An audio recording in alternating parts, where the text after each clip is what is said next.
أو زد عليه ورتل القرآن ترتيلا إنا سنلقي عليك قولا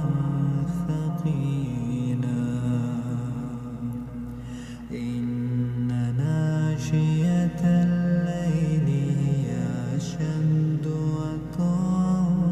وأقوم قيلا إن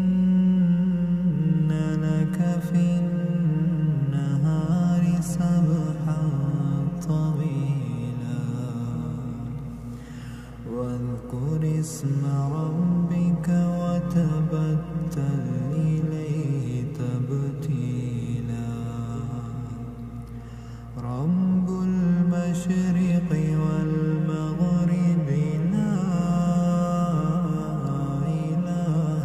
إلا هو لا إله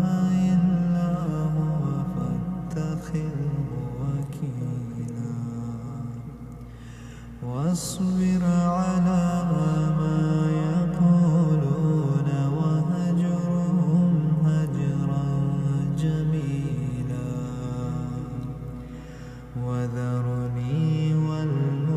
والمكذبين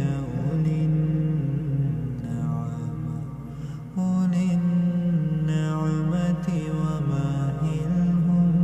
قليلا إن لدينا أنكالا وجحيما وطعاما ذا غصة وعذابا أليما يوم ترجف